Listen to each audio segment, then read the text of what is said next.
Yeah, it's the end session of the day, isn't it? Right, let's try that again. Hello! Fabulous, thank you very much. Right, it's going to be a discursive session, right? So let me set things up for you. Firstly, I'm Don Taylor, I'm the chairman of the conference, in case you didn't see that earlier. We've got a great, I say panel, it's two people discussion. Well, it is a panel, but it's not that we had 4 people or 3 people and somebody dropped out. This is deliberately, I've found with experience that when you're talking about stuff like this, what you want is 2 people and you get into a really deep conversation rather than trying to spread it a bit thin between 3 or 4 people. So that's good. As you can see, Simon Gibson is the head of the talent at Centre Parks. And we've got a third member joining us unexpectedly in our panel. And we've got Karen Wilson, who's the Global Director of Learning at Talent at Booking. Now, if you're familiar with Centre Parks, well, Simon will explain Centre Parks in a minute, but Centre Parks and Booking both sound like similar organisations. They're both involved in people having holidays and what have you. This is not as bad as an event I did once where I got my microphone up, right, and I went on stage and I said, do you want to do an audio check before I go on stage? And the guy said, no, batteries are fine. I got off on stage, microphone's completely dead. And for some reason, the guy chose to come up, and the battery pack was on the back of my trousers. And he chose to come up and lean me forward, lift my jacket up, and change the batteries while I was in front of 800 people. I don't think I've quite lived it down. Anyway, we're going to look at these 2 very different organisations and the challenges that they've got in doing something which is the core of what I think we're trying to achieve and look at over the next 2 days in the conference. So, if you've been anywhere in this conference, you'll know change is what we're talking about. It's imperative that we find new ways of doing things, not doing things as we did them in the past, and not having the same mental models as the past, because the demands of the business, the possibilities that we have, are both very different. We have opportunity, we have challenge. So what we're going to talk about today is a discussion around the transformation that we need to go through to make that happen. And this is for people who are running teams. It could be a team of 1 person. It could be a team of 5. It could be you're the chief learning officer for a large organisation, okay? So 2 things I just want to say, right? If you think, oh, Don, I didn't think that was what the session was about. It's about, a lot of it is about operational excellence and changing how you work. If you think that's not what it's about, and if you discover either now or during the course of this is not right for you, please don't worry about getting up and leaving. I say this very simply because the most important thing you've got is your time. You can always make more money, you can't make more time. And you've committed, thank you, to be here for 2 days, to develop yourselves and grow what you're doing. I want you to make the most of that. So if you discover, that half hour, I can spend it better down on the exhibition floor or whatever, then feel free to do so. We won't take it personally. We'll be happy you're making a choice that you're investing in yourself. Yeah, sorry, you will, that's fine. Can you unlock the doors? Anyone? The other thing is, we are going to be a bit chatty. We'd like people to feel confident about sharing stuff. So if you're, and I basically like to be by myself a lot of the time. So if you're at the periphery and you want to stay on the periphery, that's fine. But if you want to move in a bit and take part in the conversations we're about to have, that would be great as well. So you decide if you want to shuffle up next to somebody, and if you find somebody shuffle up next to you, basically to the cheers of the rooms around us. If somebody's shuffling up next, good in now. If somebody's shuffling up next to you, don't be surprised. It's a positive thing. Right. With all that said, what I'd love to do is have our panelists. Okay. All right. Now, seriously, they can't. Don't have a look in there. They can't out-cheer us. All right. Okay. So I don't care that this has nothing to do with the event whatsoever. We are going to give a hooray in a second. It's going to take the roof off. Are you ready? We're going to do 3, 2, 1, hooray. Then we're going to get back to what I was saying, all right? So are you ready for a hooray, yeah? Okay, right.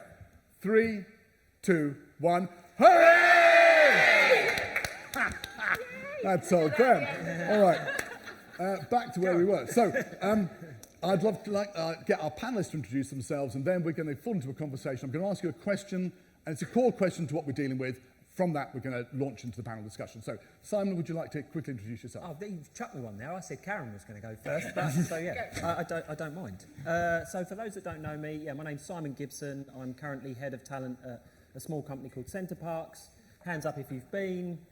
Thank you. Yeah. Great. I can't do anything about the price, right? So that's what it is.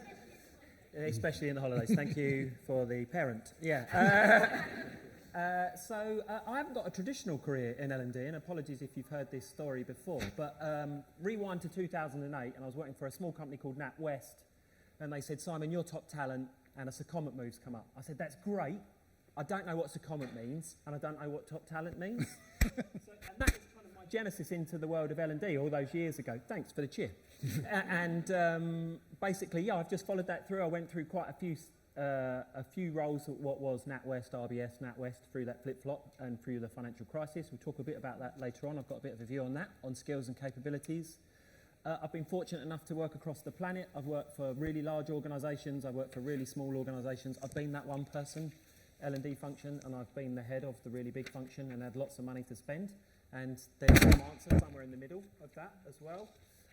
And so, yeah, pleased to be here and going to talk a bit about, what I think makes a good L&D function and hopefully have a bit of a good debate with us as the audience. And is it fair to say, Simon, that you're not worried about causing rippling things and making waves wherever you go? I don't have a problem with that. I've got a bit of an MO on that, and I promise I won't swear. Okay, right. Good, all right. And you've typically gone through a number of organisations. In contrast, Karen, you've been at Booking for how long? 8 years. Well, 8 years in the family, yeah. Right. Yeah. So, and I think we're also obviously a travel company. So, who's been to Booking.com and used the app? Yes. We win. Our prices are great, so I'm not even going to go there. So, yeah, so I've been part of the Booking family now for 8 years. In the last 4 years, I've been obviously directly working at Booking.com for my sins. But I think prior to that, I've spent about 18 years in the L&D kind of craft, let's say, as we call it. And I think the last 10 years, I've really focused on my sweet spot has been on transforming L&D departments. And I'm about my 4th or 5th now, I think, coming up, hopefully maybe my last, because they're so tiring. But like, it is a very much part of kind of how I've lived and breathed for the last kind of 10 years. And I've learned a lot along the way. No of those transformations have been the same. None of the reorgs have ever kind of panned out as you also think they're going to pan out either, unfortunately. But yeah, so that's me. And I think before I came into L&D, though, I came through quite an interesting path. I was actually a salesperson for about 5 years. So I had a very much commercial background, and I think that has helped me so much in now being a part of an enablement function, because kind of the ROI side, the resilience actually of what we do, I kind of learned so much from kind of cutting my teeth in that kind of really hardcore sales environment as well for quite a long time. So definitely helped me along the way. But I think I also like to add, I'm a mum as well of 3 very energetic, kind of extraordinary daughters, all under the age of 11. So when people say, oh, Karen, like, what hobbies have you got? I'm like, no, I literally drive them from activity to activity, and that is my life, as the short term would be. So I'm sure many of you can relate to that kind of whirlwind as well. So yeah, that's me. Again, delighted to be here. You know, it's really nice to be in a room where our craft is so well represented nowadays as well, right? And I think having all L&D professionals now together to share, and I think Josh Burson mentioned it earlier as well, how we are good at talking and collaborating. So this is a great opportunity to make this kind of a two-way discussion as well. So I'm hoping we're going to learn a lot from you guys in the room as well today. Brilliant, thanks.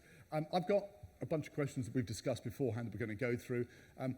Before that, I'm going to ask you a question. All of this is going to, I've got a hard stop in my notes that we're going to stop and just say, right, now let's open it to the floor. So we're not going to religiously go through 7 questions. We might get through 2. We're going to throw it open. If at any point you think, well, hang on, I'm not sure about that, or I'd like to add my point, just throw your hand up. Let's have a conversation, right? That's the point of the way things are set up. The question I'd like to ask you, and I'm going to ask you to do the familiar thing of turning to the person next to you and discussing this. What one thing, given what you've seen so far at the conference, what one thing do you think you would do differently, or will do differently, when you get back to the office on Friday or Monday? What one thing do you think you'll do differently? Because for me, that's the beginning of the conversation we're going to have today. All right, so turn to the person next to you, or find somebody near you can speak to. You may shuffle along, and let's hear what you've got to say.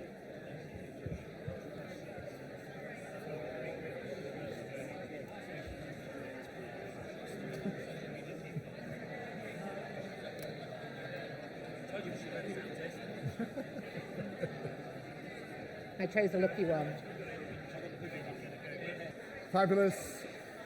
It's like a train. It is like a train, you know. You start it and it just doesn't stop. Okay, so, right, lots of chat, fabulous. What great ideas did we come up with? Nothing is going to happen on Friday. No. Yes, here we go. I was thinking about how we can alter our mindset. Alter our mindset. I'm repeating this back so we get it for the video, and also everyone can hear it. Yeah. Just about altering our mindset. You know how we don't really. Go on, the microphone would be good, yeah. Thank you. So basically, just about how we rephrase and alter the way that we look at challenges back in the workplace, and just reframing a challenge. So looking at it as an opportunity rather than a hurdle. I love that as an answer. It's quite bold. I mean, to be honest, a lot of people would say, I'm going to look at using a particular tool or whatever. This is probably the biggest thing, changing the mindset. I think even looking at it is great. Do you have any idea about what you're going to do to shift mindset? In our organisation, our biggest challenge right now is an LMS. Right. And, Sorry, just a note for the camera. When you said our biggest challenge is our LMS, was sort of ripple of resigned laughter went across the room, everyone recognising what you're saying. Yeah, so sorry about that. But yeah, and it's a challenge, one, because the business that we're in has a very fixed, old school thinking on what an LMS should be. Right. But now I've come in and I'm the one causing the ripples. Good for you. Yeah. So it's about embracing what's coming up in the future. And, a big point that I can see here today is AI. Yeah. It's everywhere. And they are scared of the word AI.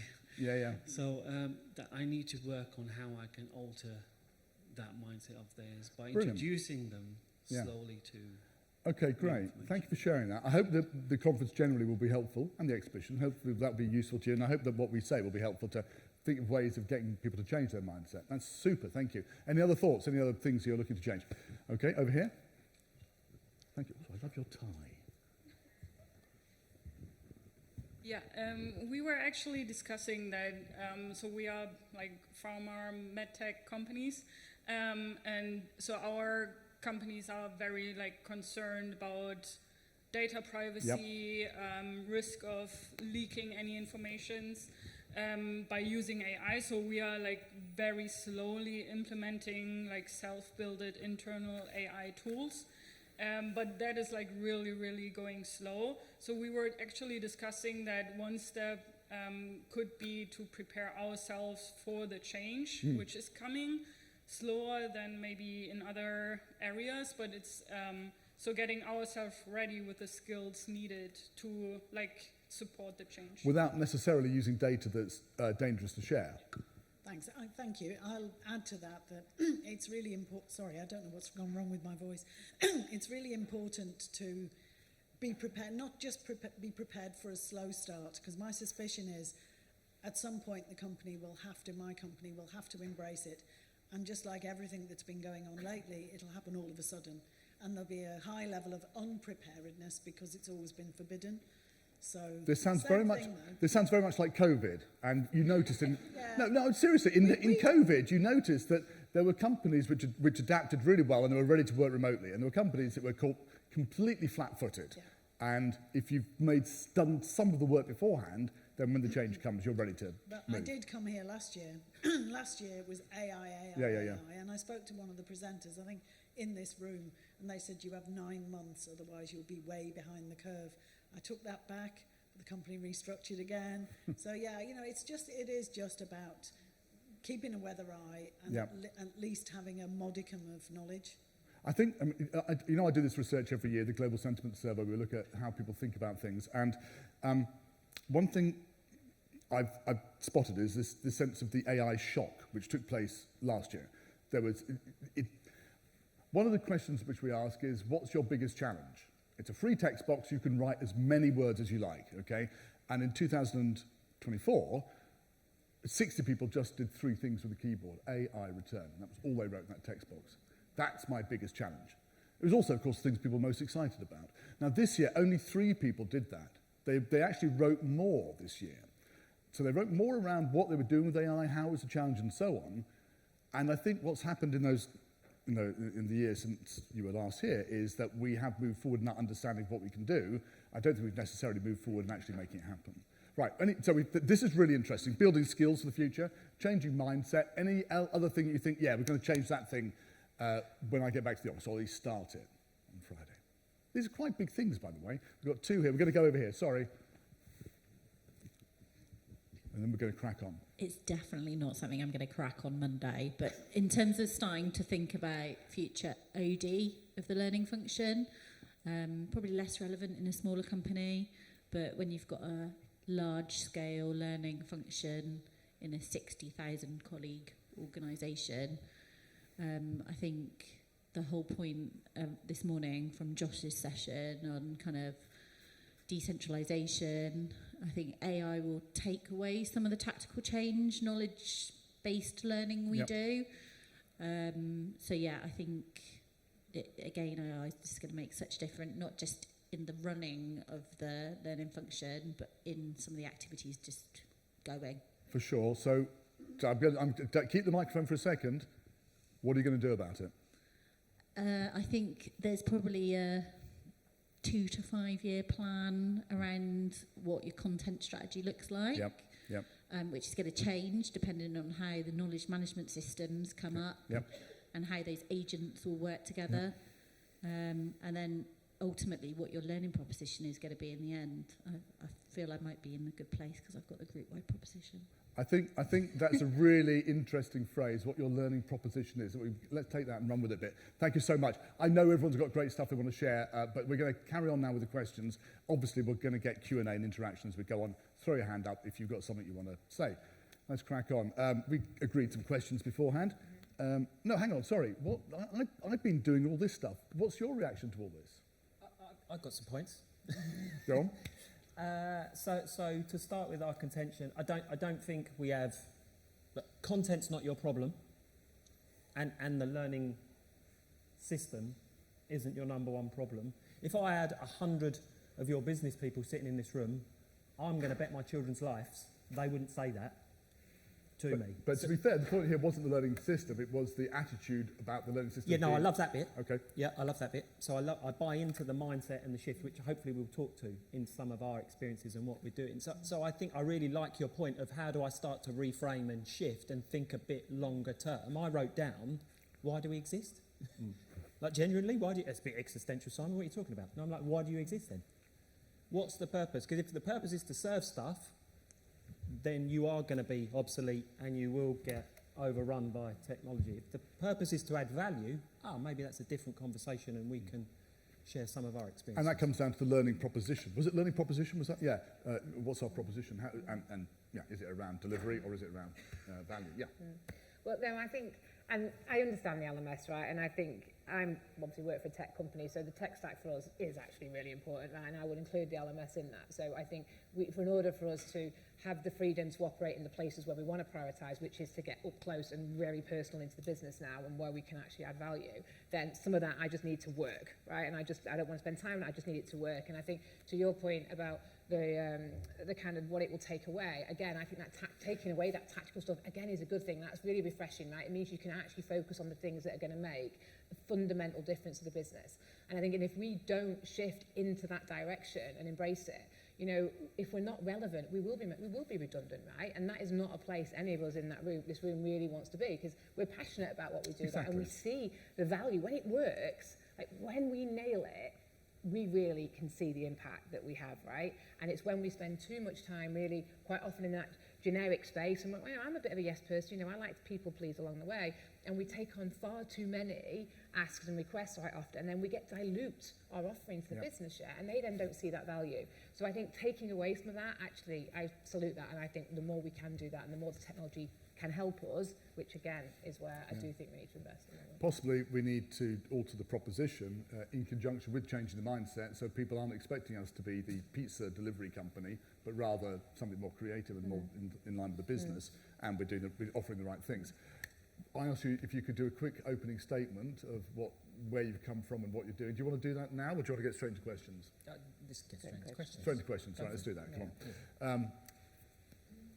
Sorry, I've got...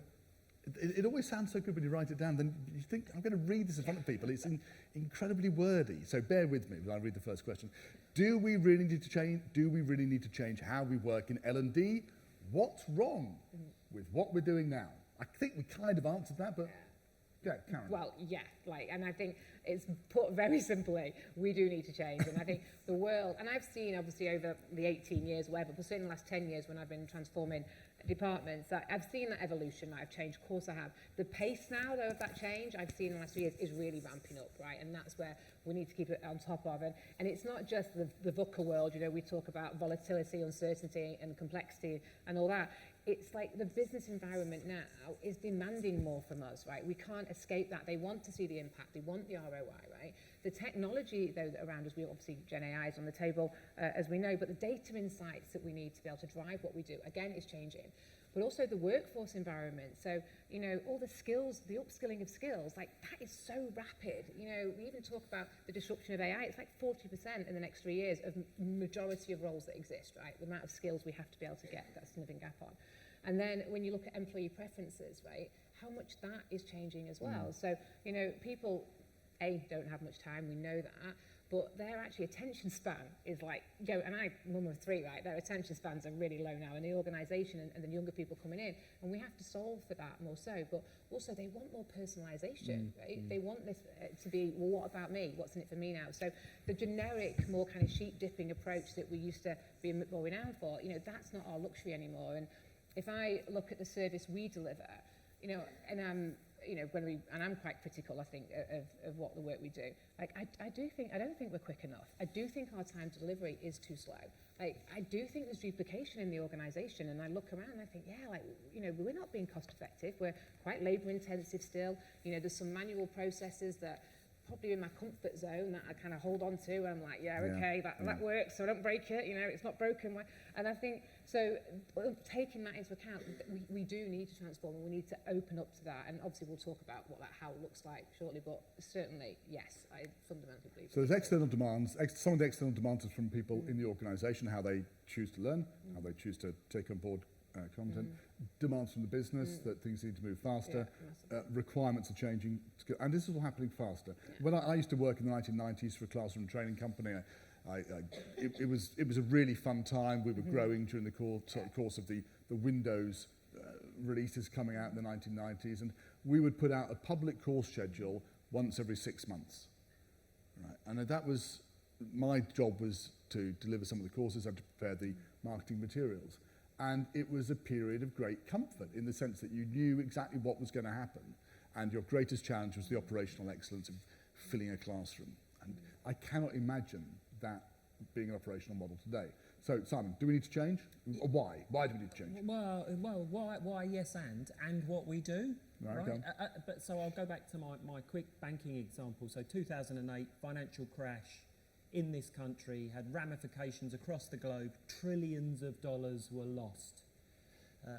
Thousands, if not millions of people were displaced. This country commissioned a report. What did they commission a report on? The skills and capability, all the way back, 2008, the skills, and you still find it, the skills and capability this country is lacking to become more productive. So stick with my productive bit, because I'll keep talking about that. So why do we need to change? We knew way back in 2008 that we needed to change the things that we were working on, that we were educating people on, that would have a massive impact to just this tiny island that we operate on, and some of us operate on outside of this tiny little island, right? It's like the middle of the perfect storm, because there's scarcity of people, there's scarcity of skills. We had that wonderful thing called Brexit, for those that remember it, that had a direct impact on what? The skills and capabilities that people were bringing to this tiny island. Now, these are massive economic factors. I'm no economist, right? But you can follow this trend all the way back for 15 or so years. Erstwhile, our function, who spend billions of pounds a year, continue to make little or no impact. What's happened on the skills gap? It's got bigger. It's got worse. But hold on, we're custodians of billions of pounds that we spend every year on upskilling, reskilling and developing people. But the skills gaps got worse. So that's where I'm kind of going, how can we not see what's going on? I'm not saying, by the way, everything I haven't done is by no means perfect in what I've worked on and how it's worked in other organisations. But I think there's just a real perfect storm of we've got to change our narrative, we've got to understand those macro factors of pace and volatility, and where that business is at in its moment in time. I've worked in lots of different businesses and size and shape that are trying to do different things at different times. So maturity definitely plays a part, right? 'Cause people on different Turns journeys with that. It's there. So if this was a movie, it would be a disaster movie, right? Yeah. But it's not. Something horrendous has happened at the beginning, and we're all realising that we're in a bad shape, and we need to get out of it. How do we get out of it? So the rest of this now needs to be a dialogue. What do we do, right? Because we can spend a lot of time dwelling on what's wrong. Yeah.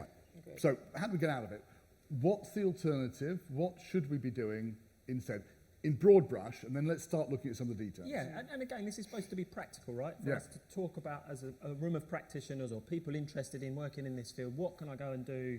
What can I learn from? What can I think about? My simple piece of advice, and I told Don this the other day, if I was to look at your L&D spend and I didn't know the name of your company, would I be able to work out what your company's doing? Because I think you should be able to do that. Or do you look really generic and you look like you do a load of leadership training and a load of management training, or a load of different things? Or are you working on your tech stack and are you working on certain skills and capabilities? My practical piece of advice is really learn and understand how your business makes money and find and understand some of those pain points. That, full stop. Okay, so the key thing there is, firstly, you start off with understanding the business. That's the key thing, all right? What do you add, Karen? Well, I think, and it is But by the way, I'm going to come back to you and ask you, how do you do that? Bigger organisation, the more difficult it is to do. Karen? Yeah. So I think it is about getting close to business, and I actually talk, and if I had a flip chart, I could draw it. So imagine I talk about our role of learning being like a bit of an egg timer shape, yeah? So two triangles kind of inverted on top of each other. And I think if you look at the top down of that piece, our role is to look at the business strategy and say, right, what are the skills, knowledge, and behaviour gaps that are going to prevent the business from achieving that strategy? Right? And you need to get into those and hook into those top three and make sure there's a capability plan that's sitting right underneath that, yeah, that we are driving and supporting with, okay? Then we have, though, what we call the bottom-up approach, right? And that is serving the employees. Right? So they look at their individual, maybe, objectives they need to achieve in the year, what skills, knowledge, behaviour do they need to achieve those objectives, or their career aspirations if they're looking a little bit more into the future space. So you've got that bottom up and that top down, and in the middle is L&D to try and kind of navigate between the two of them, yeah? Now, if we are to only look at the top down, though, and we only do strategic priorities, which are great, you know, tick, tick, win the business, sees our impact, we can run the risk of having quite a disengaged workforce, because the reality is, in any given strategy, probably only 20 of those roles are going to be critical, or 20% of those skills are going to be impacted for employees to actually connect with. So 80% of your employees might not be part of those strategic priorities that are going to have a plan to, right? So, but if you just do bottom up, then you're going to have very happy, engaged employees, right? But your impact will be questioned very much by the business. Right. So you do have to weight a lot of your resource and your planning times, I'd say about 70% on your top down. So that's where your tech can come in, though, if you can do a more automate the bottom up to help you spend the resource and the time providing the value where it's really worth. So when I look at operating model shifts that I've done over time, I try and apply that thinking. Obviously, the percentages might shift, the priorities will change, but the actual way of top down, bottom up, and how you manage that resource and have a plan for that I found very valuable. Just for clarification, is the bottom-up bit purely a matter of engagement, or is it also the case that sometimes the people at the sharp end understand what's going on with the business, and if we train them on what they need to know, then the business will run better? So it's they have a good idea of what's required, whereas the top-down might not do. Yeah, well, I think, and I think where we've struggled, though, with the bottom-up, because that is where the variety of where we get stuck in, right, is trying to solve everything for everybody. And I think where we have got stuck is that is an impossible task, right, because we change and change. And if we can't, and people want to personalise that more and more to get what they need. Yep. But that is when, and we do over-index in that quite often with the people that shout the loudest or those criticals. Yep. So I think it is a problem child at the bottom up, is where we've got stuck, and I think we've been stuck there for a while. We need to find a way of releasing that to get into that top-down priority, because that's the bit that's going to add the value. I think you're right that Lauren Niles Hoffman does a really good piece on how if you are only responding to people, then you absolutely end up with people demanding things which are utterly unnecessary for the business. All right, so I'm going to ask you how you do this in a second. How do you actually find out what the strategic needs are? How do you actually find out what the bottom-up piece is? Simon, I said I was going to ask you, how do you do this? How do you get closer to the business? Yeah, and again, I'm going to repeat some And things. be as specific as you can. Give us some stories about when you've actually done Yeah. this and when you've made mistakes. Yeah, I made plenty of mistakes. That's okay. I've told Karen this story before. I am the business. I hate that phrase, right? What you've got to do is get close to the business. No, I work for Centre Parks. So does 11,742 other people. I don't work for a different business. I work for Centre Parks. I've always made it my job. I've never worked in the same sector twice. And I could tell you how nuclear engineering works. I could tell you how film and TV works. I can tell you how a tech company works. I can tell you how solar energy works. I can tell you how all these companies make money end to end. Now, part of that is just because of my makeup, and I'm quite a curious and annoying guy, and I go and find people. And I go, tell me what you do. Tell me how that works. Some of that stuff in bigger companies is very overt. This is the business strategy. These are the 9 strategic pillars. These are the things we're going to focus on. I go, whoa, that's really interesting. What else have we got? How do I go and find that the things that you make, what does it cost to make your product? How long does it take to make your product? What is your product? What's your product made up of? What's your services made up of? Who's responsible for that? How's it priced? I'll give you a quick insight in the safety of this room. At Centre Parks, we talk a lot about average daily rate. How much can we rent a lodge for per night in one particular location? And we just extrapolate that across our organisation. By understanding that number, I know that I can do things that have a direct impact on that number. Or to your point before, is there a load of noise in our system where we're doing loads of stuff over here in learning, and that's just really nice, but that has no impact on that number. So I go, why are we doing that? And then you've got to be really brave. So my practical example is, on what I've done before in other organisations, it says, this is where we're spending all our L&D money. These are all the hours we're taking up. We're consuming loads of productivity. None of that adds any value. Who wants to do more of that? You've got to be prepared and be bold and be brave to go, actually, I think some of this stuff's wrong. Some of this stuff's broken. We're doing loads of the wrong things up here, right? Versus, actually, we could do some more of this, and that could add value, or that could uncover different skills. Yeah, it's probably fair to say that if we don't say that, somebody else is going to say it at some time. Or it's already happened, right? And slowly you get into that whole, oh, but they've taken my money away, or they've reduced the budget, or they've asked me to reduce the team. You know, we all know these types of narratives. Average daily rate, is that like common parlance across Centre Parks? Yeah. Right, okay. Then very often in most organisations, there's this KPI, there's something which everyone uses, and in Network Rail, it's delay minutes. So if you can reduce the delay minutes as a result of doing something, then you get everybody's ears. People don't care about the training, they care about the delay minutes they're going to get. But it's a really good point. So we have 2, right? And again, just to bring it to life, we have a DES score. A what? A DES score, DES, delivering excellent service. Right. So you can go into any Centre Parks, talk to any one of the employees, ask them what their DES score is, they will tell you straight away. Right. Because that's what we want to know about the guest experience, what the guest has said, Right. and how much we've charged. And so if you can attach what you're doing to the DES So score, those, you can squeeze the middle and go, well, actually, what we should do in order to drive DES, right, which is delivered by people, by the way, AI is not going to clean your lodge, ever. AI is not going to make your food, ever. AI is not going to make sure you're safe on high ropes, hopefully, right? So we still need people to deliver those experiences. Sure. I thought you said dead score, which would have had a completely different meaning. I had no idea what it would have been. Would have been different. All right, so that's how you do it. You're going to go out, you're going to ask the questions, sit down with people. Presumably you just knock on people's doors and you just say, tell me what's going on. Yeah, help me understand. Is there like a window?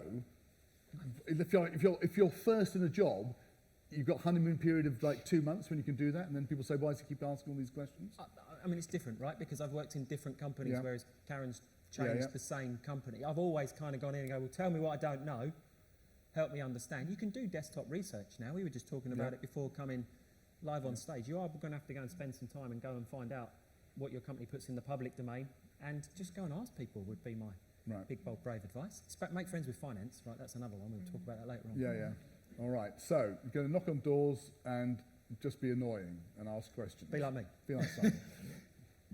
Is that it? Well, I think there is a bit more to that, and I think it is about commercial awareness, right? Business acumen, definitely, right? And I think that's something again we've underinvested in as our own craft. Our own right? commercial acumen. Yeah, our own. So we probably haven't put on our top skill list, right, of things that learning professionals need to have is a business acumen as a number one thing, right? So I don't necessarily think. Sorry, can I just pause for a second? I think that's a really good point. We always say let's get close to the business, but we never say, and by the way, let's learn about business ourselves. So carry on, thank you. But then where Karen and I are the same is because we come from, and lots of people have said it today, I don't come from a traditional HR or a traditional learning background. No, I work for a banking company. I like to sell products. I've worked in relationship management. I've sold IT products. I've ran a shop. I've worked in retail. I think that's really good commercial grounding. Yep. Versus, I was born over here. I did nice stuff. I've always done nice stuff. Now somebody's asking me to justify, hence my finance point. If everything was a business case, how many would we be comfortable in getting through?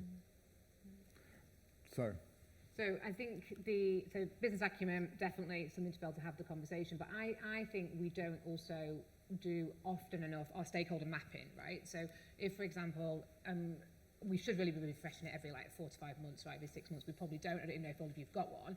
But then when we look at the interest, kind of what influence of the people around us, right, of who we need to connect with, just basically rate yourself on a very quick scale of 1 to 10 and say, how good is my relationship with those 10 people? If you're less than a 7 for any of those people that you need to be making a difference with in the business, then you need to start having a conversation with them, right? And make it super practical and be like, how can I help? Well, what's the business problem you're dealing with? Like, how can we get in there? But I'd also extend that further to, and this is where we're moving into a more collaborative space now, is the teams nearest to you as well, right? So think about your wider HR colleagues, think about your IT teams or your risk teams, yeah? And be thinking with them about what is it that they can work with you on to be able to bring something close to the business. So a classic example for me now is any org change happening in HR, I've got a seat at the table, I want to know about it, right? So if they're doing an org change, I want to make sure there's a capability plan, right, that's supporting that org change. Yeah, suddenly what we're doing is making a real difference to people going through that change. So we're very much now hooked into change management. You know, we're about to go through, or currently going through another bit of a restructure at Booking at the moment. We have about 3 or 4 of our teams straight into that change management team that are represented by areas of the business, right? The AI strategy, that's rolling out. We have an AI capability team that's sitting within that. So I have that seat at the table on the big priorities. How did you get it? How did you get it? Well, and I think there isn't a silver bullet for that No. to some extent, right? It is about, again, going through the conversations, finding the chats and getting in there. But I also believe it is about showing that resilience, right? Finding just maybe one or two business problems that matter, right? Delivering a solution to them in in the moment of need, so we're talking there, do it quickly, right? Do a bloody good job of it, and then you will get invited back in again. And I think do 2 or 3 of them, find some critical teams, right, where you know that the business are focused on or invested in, right? Go and support them in how they develop or execute their plan. And I think also getting the business to sponsor and name some of those priorities that you're working with, and so be a bit more humble than you taking the rap as if it's an L&D initiative, right? So we've just had to do a big thing with financial acumen right around the business for our top leaders. We recognise that not everyone's got a financial brain, yeah? So instead of that being an L&D-led project, right, it's a finance-owned project, right? Right. But my team are in there obviously driving and making sure that initiative happens, yeah? But it's not led by us. We arguably quite quietly sit behind that, and they're shouting the initiative. So, it's not one silver bullet. It's thinking tactically around how you can influence the bigger problems and then getting in there. But I think it's, I want to come back to stakeholder management in a minute, because I think that's so important. But that key point there about picking wins and building a reputation quickly, if there is one thing in 25 years of running this conference that I've seen, it's that the people who are building effective learning departments do that. They build the reputation, not on some airy-fairy theory, but it's they did this and it made a difference, and other people in the business start talking about it.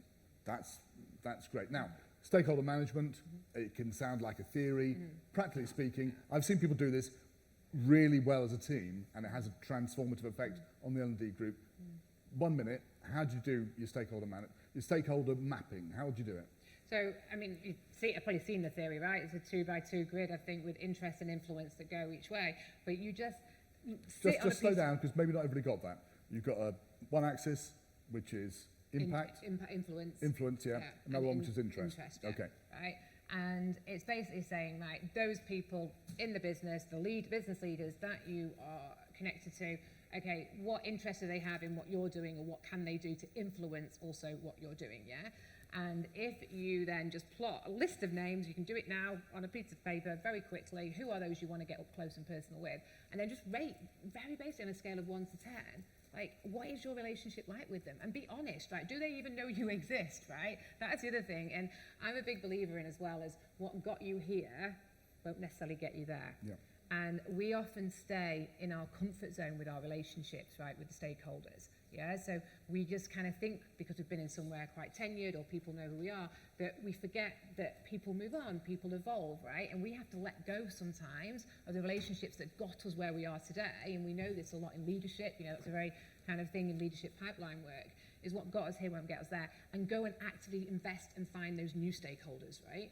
So in the last kind of 2 years now, I think I've shifted very much from being quite HR focused on probably a lot of my stakeholders and investing more in my boss's boss or those type of thing, into, you know, getting to understand the IT people, the data people, right? The tech stack, people who can actually bring skills to me that I don't have or ever will have probably in the resource in my department, but will help me get access to where I need. So I think it's do that at stakeholder map. It doesn't take long. Really take it seriously. Only pull out maybe your top 5 that you think you want to work on, or top 3 in every given quarter, but then rotate it and keep going at it. And that will give you some doors straight away for you to walk into with opportunities. I love that as practical advice. I would add one thing. If you're doing that as a team, very often the discussion about, is this person useful? Is that person not useful? Yeah. It really throws up some interesting stuff that everyone had assumed in the team was you all knew, but actually it's information that's locked in someone's head. And of course, some people can have a negative influence. So there may be people, might want to focus on the people who you have a low quality of relationship with, and they could possibly have a negative influence on what you're trying to do. You're trying to pull those people at least into being neutral about it. Right. We're probably at the point where we need to stop talking and start answering questions from everyone in the room. So let's start doing that. Where we've got to, so I think we've got to question 2 of 7. Okay, so we've got lots more we can get through, but I really want to honour your commitment to being here.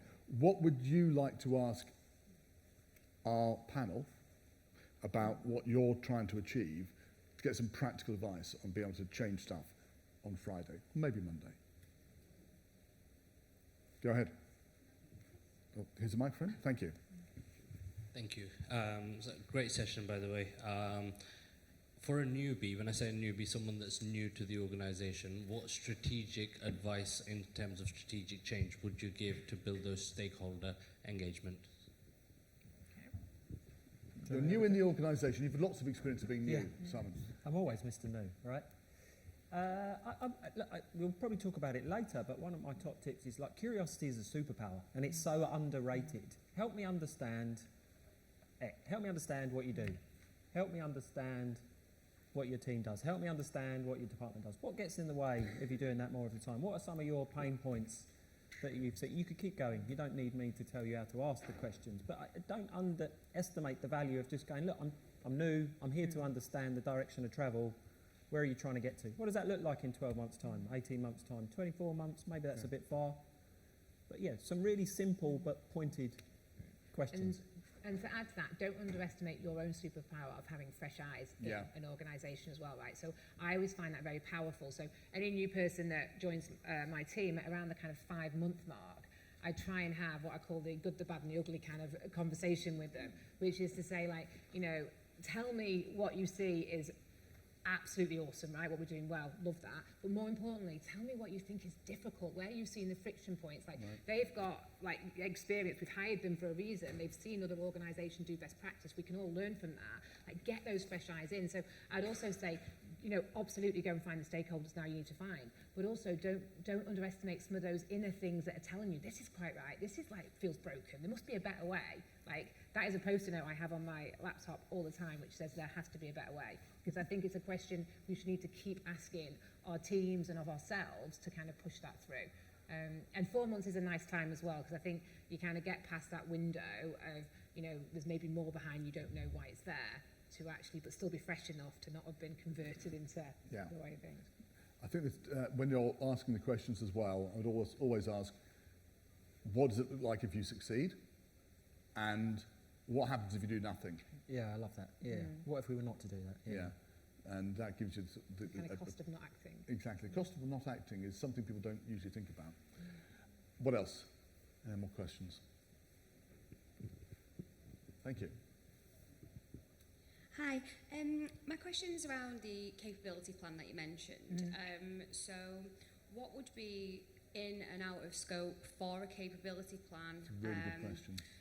But I deal with a whole spectrum of businesses, so from small to medium business to very large enterprise. So how would you adapt a capability plan to make sure that you're asking the right questions for those, for that spectrum of size of business? I love that question. Thank you. Yeah, what's in and out of scope? And can we just say what we mean by capability? Yeah, so I think when I talk about capability, and I know these words can be taken in thing, but I talk about skills, knowledge and behaviours, basically. And to the more recently, kind of change as well, like transformational change, because that is still very much part of a lot of what the capability plan needs to happen. So I think it can be as big or as small as you need it to be honest, right? But I think it's about looking, okay, what is in this skill set or the behaviour that you need to shift? How are you going to observe it? But most importantly as well, asking who's the lead of that priority or that project who you're building it for, what do they also interpret good to look like when it's done, right? So and can you articulate back the same problem as they're trying to solve, right? And I think, again, it's not leading with the solution, it's kind of finding that what it is first as well. But then also recognising, okay, once you know what the good should look like, in that capability band should be the broken down elements of how that should be, and not jumping straight away to a program to solve it, right? Which is my other point on this, yeah? It might not be that, it might just be a case study piece that needs to be done, or it might be a simulation exercise, or it might just be a keynote or a mentor or a coach, but we have to open up a little bit more than on our solution next on that capability space as well, right? So, and how do we make it, is it an actionable point that will shift that capability of how we measure it too? So I think it can be as big or small as you need it to be, right? But make sure there's some fundamental elements in there that can evidence the capability shift that you're trying to make. So measurability, being able to evidence that capability has changed. Yeah, and not to keep that pressure, like, we put a lot of pressure on ourselves, right, to find the way to measure something, yeah? That comes up so many times about the question of how we measure stuff. But actually, quite often, the business know the problem they want to solve. They know themselves what good should look like. Get them to tell you the metric, right? And then you serve that metric on their behalf. So I think take some of the pressure off ourselves to have all the answers in our toolkit. Because the reality is when you're going to start working more with business priorities, you're not going to have all the knowledge in your team, right? Because we're not, we aren't in the specialism of that business function. So we do rely on the SME knowledge to come a lot from them. What we do is architect and orchestrate that into something that is actually a tangible learning moment for them. Brilliant, love it. Simon, what's in and out of scope? Thank you. What's in and out of scope with capability? I think there's probably 2 or 3 really simple questions, right? What are the skills and capabilities you think you've got? What are the skills and capabilities you think you need? And what's the gap? Yeah. And then those are the classic 3 questions. That triggers, Go on. is that a learning problem? Is that a recruitment problem? Is that an automation problem? Because remember, you'll have gone and done some homework, right, on who the key stakeholders are. Is that actually we can't fix that problem? And then to your point, I love your point about the relevant kind of metric and KPI is, and how will they know, how will they evidence that they've reached that goal? I did something recently, more recently, to bring it to life, a direct line group around data literacy, data skills, data capability. Where do you think we are? Where do you think we need to be? Oh my God, that gap's really big, but I think we can close it by doing X. And X was putting a load of people through an apprenticeship program. Right. That then stopped a load of people being made redundant. That was a really big business problem. That's just one example. Brilliant. And what I like about that, it's very specific. There's a tendency, when we talk about capability, and that spills over to competencies, with L&D trying to do everything in the business. And I think that's absolutely something to stay away from. You don't need to know all the skills in the business, measure them all on the 5-point scale, and get everybody to fill out a competency self-assessment. So how important is focusing, and how do you focus on the right things? Yeah, I would build out the point I made earlier, which is if I've understood the direction of travel for the business, the organisation, whether you're small, 50 people, ginormous, 50, 60, 70, 80,000 people, where are we going to? Where are we prepared to make a bet and invest in? And is that a genuine learning problem? Can you build that skill? Can you build that capability? And can I demonstrate it? Not everything. And the bit we might come to it at the end is sometimes you're going to have to say, sorry, we don't do that anymore. Yeah. You want to hang out for a little bit of time and just have some laughs and some giggles, go find someone else. That's not us. Yeah. That's different, right? Yeah. That is different. Being able to say no is so important. Focus. Any thoughts on focus? Clarify focus. Well, not trying to do everything. How do we choose what to do and what not to do? Yeah, and I think and I mentioned earlier, like, we do get inundated with quantity of requests, right? And it is a problem child to try and solve for in its own right, is how do we pick out what to prioritise and how do we ruthlessly prioritise what those things are. And it is the alignment piece, and I know we keep coming back to it. You do have to look at what the value is to the business of what you're doing. But I fundamentally believe it is something, though, that we have to get better at. Yes. Right? And we have to find ways of how that prioritisation and how that decision making is going to make a difference on, because if we carry on down this generic path, I said at the beginning, we just dilute the work that we do or what we're capable of doing. So I think ruthless prioritisation and how we do that is something we've got to put right at the top of our list. And perhaps we can get assistance by saying we can't do A and B. Which one's more important? Questions? Oh, here we go. It was easy. Thank you. Maybe a bit similar to what you just said, but what top advice would you give to L&D professional or function who is struggling to move from order taking to strategic partnering? Yeah. So I'm just going to repeat that back because it's a really important question. What advice would you give to a function that wants to shift from being a order fulfillment house producing courses to being a strategic partner? So we've probably covered a little bit of this already, but that is where, and the shift that I made in probably 2 org changes ago is where I did focus on that top-down more as a priority, right? So your bottom-up is where you run the risk of being an order taker, and that's probably one of the checks that you can make if you are, is when you're servicing, kind of trying to serve the masses. So to start to make that shift is when you start to go, we're going to do these 3 things this year, right? And but if we only do these are the 3 things we're going to do, right? And get really focused on making sure, obviously, you have a business sponsor for each of those 3 things as well that you're going to do, that you're hooking into. Just be clear, what's a business sponsor? So a business leader, right? So somebody that's not in the people function or not related to the people function anyway, that's leading the project or the piece of work that you're trying to make the shift on the behaviour change that you're trying to make. So I mentioned the financial acumen one earlier. We did a big org structure change as well. That wasn't my people or HR that were leading that org change. It was the business leader who was actually responsible for the org change and where it was taking place in, right? So make them also be your partner in crimes and get very up close and personal to them. So it's not having everything come from us. It's being actually, and when the business starts championing what you do, then you know that you're getting halfway to where you want to be, right? It's when they start shouting about it for you. So that to me is where you need to really focus on, is if your top down isn't strong enough, or you can't say, like, even on a scale of 1 to 5, if you rate that, if you're not hitting where you need to be, then that's where you need to spend a bit more of your resource and time to shift you there. I'll add a little bit more. I suppose be really clear on what you're not going to do anymore. Sounds weird, right? Be really clear. We don't do this. We don't do fun and giggles. We don't do team builds. We don't do this. If you want to use that, you can partner with those people over there.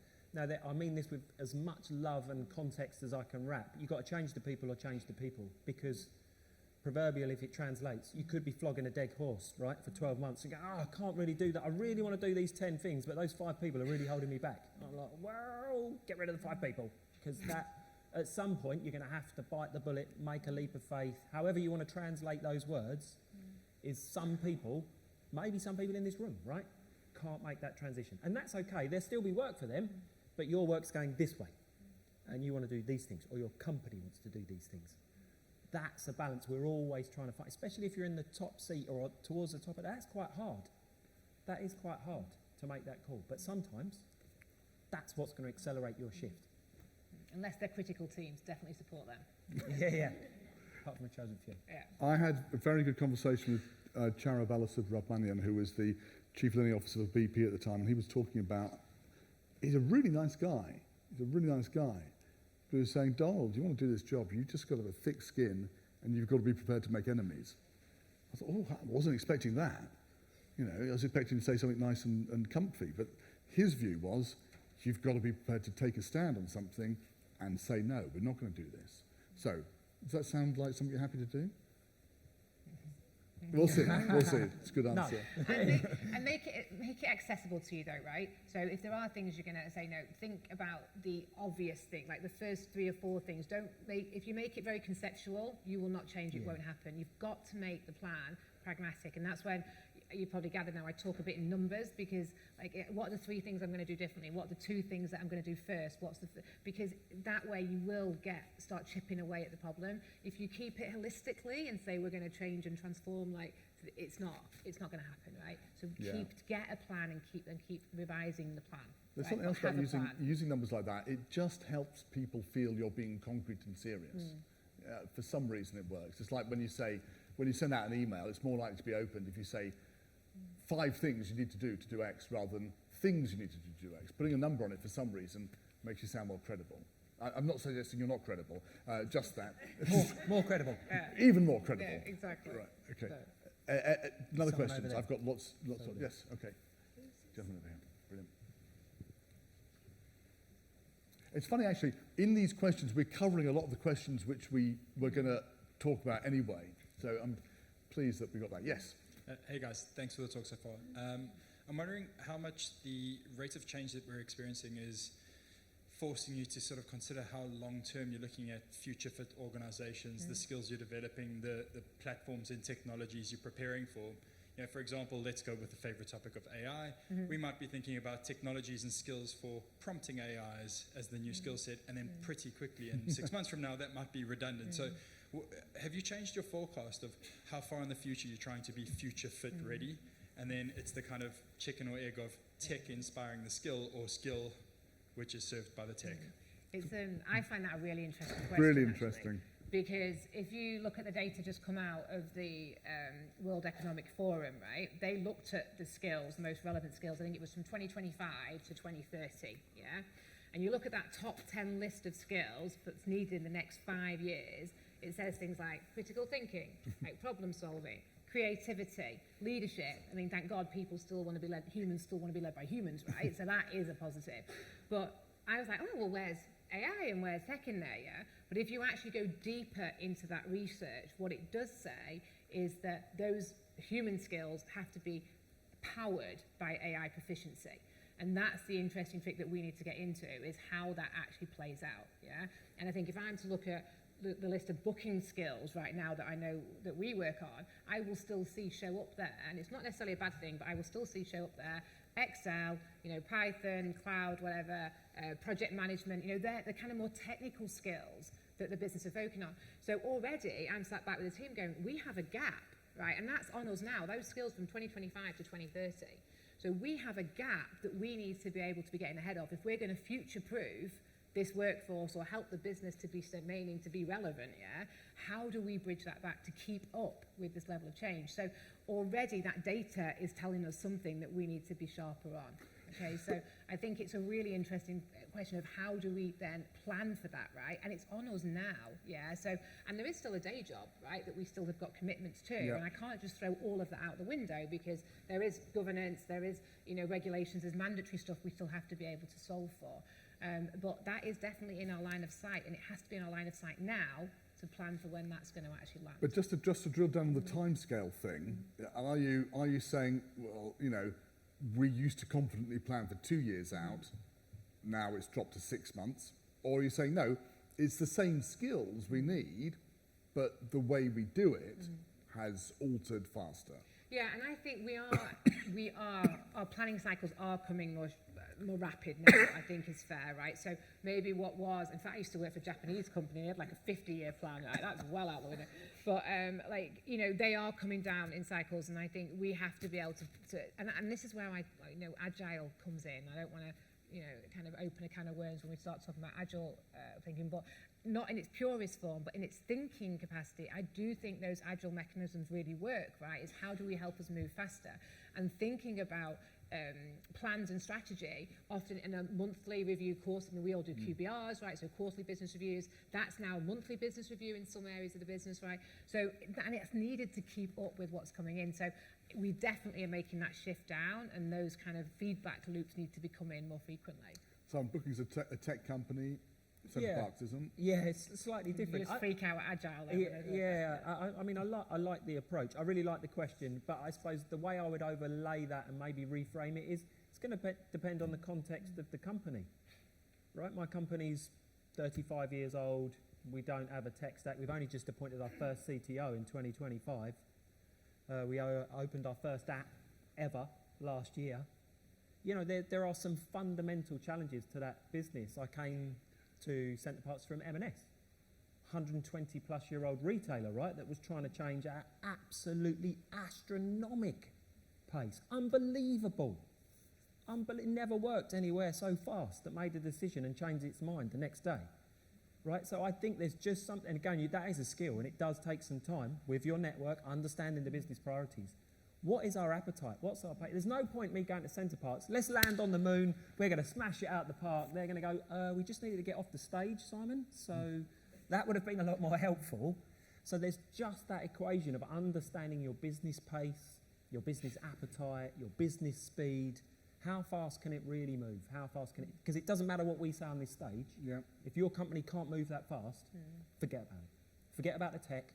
Forget about the content. Forget about what you buy. It won't work. Don't forget about your stakeholder map, though. You can still do that. Yeah. That'll work. That's a great question, though. Thanks. I'm convinced that the window of the skills right now, technical skills, is changing, and we just need to be more in touch with people to understand what are the things we need to get ready for the future. We've got 7 minutes left. We've probably got time for one more question before I ask for our wrapping up statements, or I've got a question here which I'd like to ask. Okay, if there's no hands being thrown up, I'm going to ask. Go on. Don't go to an auction because your hand was hovering, and you could buy a set of Queen Mary chairs by the stage. I was trying to work out what the question was. Okay, come on. But because it's the similar question around how far forward do you look in terms of how do you measure what skills you have now? So there's lots of, you were saying, Don, that you shouldn't kind of try and measure every person's skill, and so it's kind of that balance between.